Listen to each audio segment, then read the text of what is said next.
Bonjour et bienvenue dans La Trêve, le podcast qui vous aide à faire la paix avec vous-même. Aujourd'hui, on parle de faire la paix avec sa difficulté parfois à entrer en lien avec le monde et on va explorer ça par le prisme de la compréhension. Ça va résonner pour vous, par exemple, si vous avez du mal à interpréter les intentions, les émotions et les comportements des autres, parce que quand cette capacité est altérée, le monde peut devenir un vrai casse-tête. Mais si vous savez pourquoi, vous pouvez déjà être un peu plus en paix avec vous et avec ce constat. En fait, cet épisode fait directement lien avec le précédent dans lequel on aborde avec Nadia Ouaksin, neuropsychologue, la question des troubles neurodéveloppementaux. L'échange avec Nadia a été très riche. D'ailleurs, si vous ne l'avez pas encore écouté, je vous invite à le faire. On y parle de TDAH, HPI, hypersensibilité, autisme, etc. On répond certainement à des questions que vous vous êtes déjà posées. Et j'ai préféré couper certaines parties au montage pour maintenir une cohérence dans le rendu de la discussion. Et puis, je vous avoue, pour éviter de vous soumettre un épisode qui dure 2 heures, mais je trouvais dommage de ne pas vous partager toutes les infos. Et comme c'est un sujet que je trouve hyper intéressant et que je me suis dit que ça pourrait vous être utile, je vous propose ici un moment de discussion autour des difficultés donc à comprendre l'autre, à décoder les interactions et les règles sociales.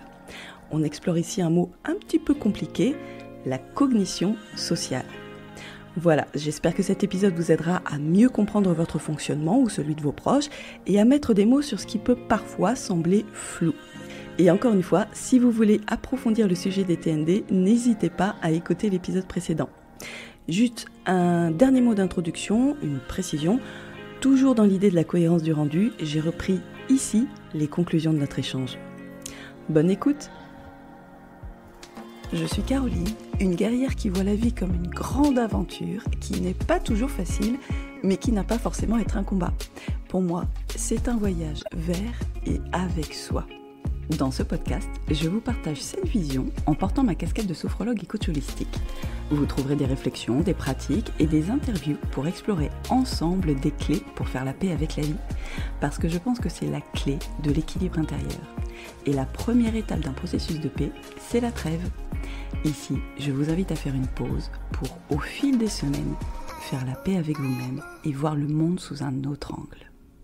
Alors rejoignez notre communauté de guerriers et de guerrières pacifiques, abonnez-vous et faites de ce moment votre trêve. Ah bah là ça fait lien à ce que tu disais tout à l'heure sur la représentation qu'on peut avoir de soi, et là finalement d'aller se connaître, se reconnaître et s'explorer aussi d'une autre manière, pour après peut-être justement déconstruire certaines idées, certaines croyances, en poser d'autres, échanger sa vision de soi-même, sa vision du monde et son interaction avec le monde. Tu parlais du coup par rapport à l'autisme d'impact sur la vie sociale ou par rapport à la vie sociale. Je fais une petite digression mais ça me fait penser à une question. J'ai vu sur ton site que tu parlais de cognition sociale. Ouais. C'est quoi la cognition sociale ? Alors, c'est un truc super intéressant. C'est vraiment très cool. Alors, en fait, de base, comme je disais, la neuropsychologie, c'est né de la neurologie. En gros, post-guerre et compagnie, les gens s'étaient chopés des bouts d'obus dans le cerveau, et on voyait que, ah tiens, mais ils arrivent plus à faire des trucs avec ce bout de cerveau en moins. Donc voilà. On a remarqué ça au fur et à mesure, et de base, on était très mémoire, attention, langage. Donc c'est là aussi que les orthophonistes sont pas mal venus, même si je connais moins bien l'histoire de l'orthophonie, donc désolée si je raconte des bêtises pour les orthophonistes qui écoutent. Hein. Vous pouvez poser des commentaires. Voilà, c'est ça, si vous voulez compléter. Mais en gros, c'était ça, c'était constater qu'il y avait des difficultés, et après pouvoir le rééduquer aussi, et proposer des solutions pour compenser ces difficultés-là.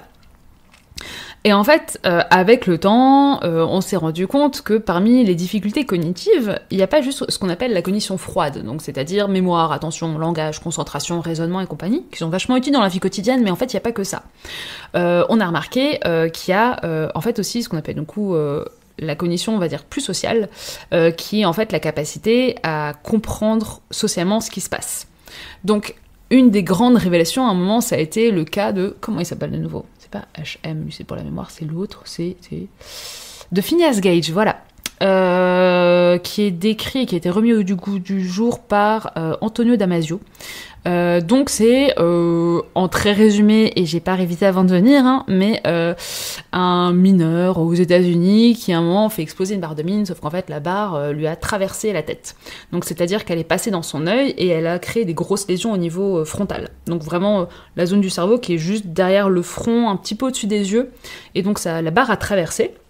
Donc du coup ça a fait un trou, hein, et ça a en fait amené des grosses lésions dans cette zone-là, et on s'est rendu compte que ce monsieur qui était vachement sympa, vachement poli, très propre sur lui avant, a survécu à ça, étonnamment. Enfin, je veux dire, il s'en est très très bien sorti. Pour un gros trou dans la tête, il y a quand même plus d'un siècle, un petit miracle. Et en fait, il y a eu un changement total de sa personnalité, mais assez sévère. Donc il est devenu hyper vulgaire, agressif, sans plus respecter aucune norme sociale, en fait. Mais limite sociopathe. Donc vraiment plus respecter du tout les gens, plus respecter les limites, enfin vraiment... un avant, un après, quoi. Voilà, c'est ça, à perdre tout son argent au jeu, enfin vraiment une cata, quoi. Et donc, Antonio Damasio, donc un chercheur donc actuel, a remarqué qu'en fait beaucoup de personnes avec des lésions dans cette zone-là du cerveau, généralement du coup, on va dire plutôt la zone de la frontale, souvent avaient ce type de comportement. C'est-à-dire que socialement, ils perdaient les codes, ils étaient totalement désinhibés, ils faisaient plus attention à rien, ils faisaient plus attention à eux, enfin, ça pouvait être assez impressionnant. Et en fait, bon, voilà. C'est une idée qui maintenant est bien connue et qui est bien renseignée, c'est qu'en fait, en effet, les capacités notamment sociales, d'inhibition, d'adaptation sociale sont plutôt dans cette zone-là du cerveau. Et en fait, sont au final quelque chose qui peut être, c'est infiniment complexe en fait. Le social, c'est horriblement, infiniment complexe.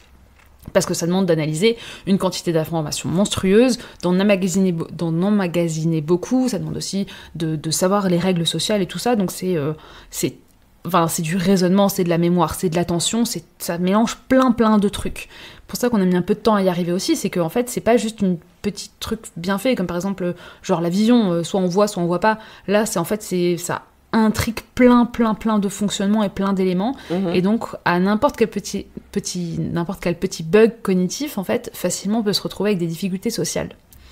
Et bref, donc voilà, on en arrive globalement à cette histoire de cognition sociale, et en fait, au fur et à mesure, avec le temps, les études, donc là, j'ai pas de détails historiques là-dessus, mais on a remarqué qu'en fait, les difficultés de cognition sociale, c'était quelque chose qu'on retrouvait beaucoup dans certaines populations psychiatriques, au-delà des personnes avec une lésion cérébrale. Notamment, par exemple, dans la schizophrénie, c'est beaucoup d'études et beaucoup de programmes de remédiation portent sur la cognition sociale. Avec des hypothèses aussi que c'est ce qui peut entraîner et favoriser toutes les idées délirantes, les hallucinations, les sentiments de persécution et compagnie. Il y a aussi, donc, on a remarqué qu'en fait, finalement, ça se retrouve dans d'autres troubles psychiatriques, en fait. Et pas seulement les gros troubles psychiatriques très lourds, genre type schizophrénie. Par exemple, dans le trouble de la personnalité borderline, on a retrouvé qu'il y a souvent des problèmes de cognition sociale. Qui pourrait potentiellement expliquer le côté parfois un peu parano des personnes borderline, enfin de se sentir vite persécutées aussi.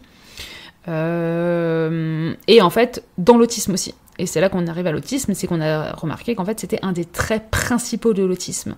Ces difficultés à comprendre le social, à comprendre les injonctions sociales, à comprendre l'implicite social, à comprendre... les règles sociales, à les appliquer, à comprendre aussi les émotions des autres, à comprendre ce que pensent les autres, à anticiper ce que pensent les autres, en fait. Donc tout ce qui se passe dans la tête des autres et tout ce qui fonde le social, ça peut être très très compliqué quand on a un trouble de la cognition sociale. Donc la cognition sociale, c'est tout ça, c'est des choses qui sont très complexe et tout lié à l'interaction à l'autre, aux émotions de l'autre. Et c'est pas juste une question de est-ce que j'ai de l'empathie ou pas de l'empathie. Non, et pas même l'empathie, c'est complexe en fait, parce que des personnes autistes, j'en ai beaucoup qui ont une empathie cognitive qui est très forte en fait.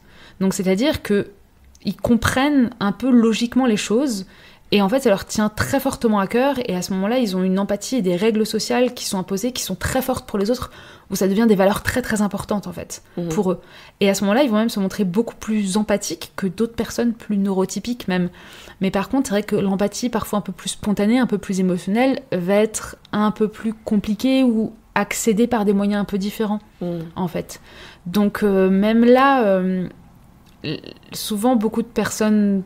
Donc autistes, donc le terme officiel qu'on utilise c'est trouble du spectre de l'autisme, donc je vais parfois dire personne TSA, donc avec un trouble du spectre de l'autisme. Donc beaucoup de personnes TSA finalement ressentent un décalage social, ont parfois des difficultés sociales, mais en fait s'en sortent plutôt bien et ont des capacités de base qui sont décentes. Mais après, ils intériorisent aussi beaucoup en fait leurs difficultés, le fait qu'ils doivent beaucoup réfléchir pour y arriver.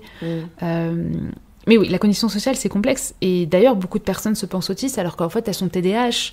Parce que, en fait, pour être socialement efficace, comme je disais, il y a la cognition sociale, en effet, mais la cognition sociale, ça demande beaucoup d'éléments, notamment de porter attention aux signaux sociaux. Or, quand on a un trouble de l'attention, et ben en fait, parfois on porte pas attention aux signaux sociaux, on les loupe, et du coup on fait des bourdes sociales tout le temps. Ou on est un peu trop impulsif, donc en fait on sort les choses trop vite, et du coup, c'est pas réfléchi, et là, bourde sociale aussi, en fait. Donc, en fait, il y a plein de choses qui peuvent amener à des difficultés sociales, dont les troubles de la cognition sociale. Tout est vraiment très complexe. Oui, là, tout est complexe. On l'a dit plusieurs fois, mais moi, ce que j'entends et ce que je comprends, c'est que la plus grosse dérive, c'est la sursimplification. Ouais. Enfin, c'est se dire, il y a des cases, il y a des trucs, c'est comme si c'est comme ça, mais en fait, tout est interconnecté, interrelié. Exactement. Et je trouve que c'est important d'avoir des personnes qui s'y connaissent, en fait, vraiment, et de poser les bonnes questions, les bons tests, et même parfois de multiplier les interlocuteurs. Parce que, en fait, ce sont des questions complexes. Déjà, l'être humain est complexe. Ça, je pense qu'on le sait tous. Ces diagnostics sont complexes. C'est un fonctionnement global qu'on doit identifier. Ils sont longs aussi. C'est de longues heures de réflexion, d'analyse et de discussion. Donc, c'est complexe. Et les solutions à apporter aussi sont aussi complexes, en fait. Juste aller voir un seul professionnel en pensant pouvoir trouver la solution, ça fonctionne rarement. Ou même opter uniquement pour une solution médicamenteuse, c'est bien, mais ça fonctionne rarement, en fait. C'est pour ça que je pousse généralement les gens à aller voir plusieurs professionnels, donc de plusieurs professions, ou même, si on veut voir que des psys, tenter plusieurs approches psychologiques, en fait. De ne pas hésiter à remettre en question ce que vous entendez, de ne pas hésiter à questionner, en fait, ce qu'on vous apporte, à questionner potentiellement la parole des professionnels, à vous questionner vous-même, en fait, et à ne pas toujours croire ce qui a l'air facile et plaisant. Parce que la tentation de croire ce qui sonne bien, ce qui a l'air facile, ce qui a l'air évident, elle est quand même très très forte. Donc c'est important de pouvoir aussi montrer un esprit critique et de pouvoir s'y tenir et de faire confiance aussi à sa propre intelligence. Au-delà de toute question de HPI, mais à sa propre intelligence et à ne pas croire tout ce qu'on entend, en fait. De se montrer exigeant envers ce qu'on croit. Voilà. Ah, hyper intéressant, du coup ça va dans les deux sens, j'allais dire, c'est oser se remettre en question et oser remettre en question sa représentation de soi et du monde, et oser remettre en question aussi les infos qu'on entend ou qu'on voit qui viennent à nous. Exactement, voilà, ne pas croire non plus tout ce que notre cerveau produit, parce que parfois il dit un peu n'importe quoi, donc se remettre en question soi-même aussi, donc est-ce que tu penses qu'on peut être en paix avec les moments compliqués ?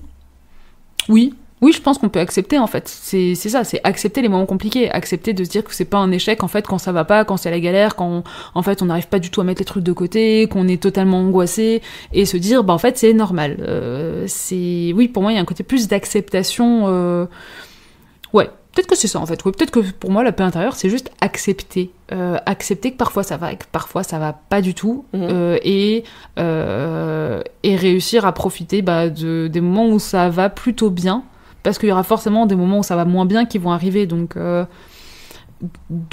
accepter que ça puisse varier, que c'est compliqué, parce que c'est la vie et que voilà, donc c'est compliqué. Ça paraît assez important de se montrer assez sympa envers soi et de pas se juger trop sévèrement aussi, en fait. C'est peut-être pas mal ça aussi. Pour toi, c'est ça aussi. C'est ça peut-être que peut aider que le diagnostic peut aider à faire, en fait. En tout cas, merci beaucoup pour cet échange. Ce fut un plaisir. Je te souhaite une très belle journée. Merci à toi aussi, en paix intérieure du coup. Oui, merci. Et puis si vous avez des questions, n'hésitez pas à les poser en commentaire. On va essayer d'y répondre, de partager. Du coup, merci pour votre écoute en tout cas, et bonne journée ou soirée, ou je ne sais pas à quelle heure les gens écoutent ce podcast généralement, mais voilà, bonnes heures qui suivent. Top, merci beaucoup, au revoir. Merci d'avoir écouté ce podcast. Si vous avez aimé, je vous invite à attribuer 5 étoiles, laisser un commentaire ou partager l'épisode à une personne qui pourrait en bénéficier. Si vous souhaitez aller plus loin, si vous souhaitez oser être totalement vous, découvrez mon accompagnement sur mon site harmonie-3c.fr. Et si vous avez envie de partager votre propre voyage de guerrier ou de guerrière de la vie sur son chemin de paix, contactez-moi, je serai ravie de vous accueillir sur ce podcast pour inspirer notre communauté. Parce que la paix est le chemin et non la destination. À bientôt!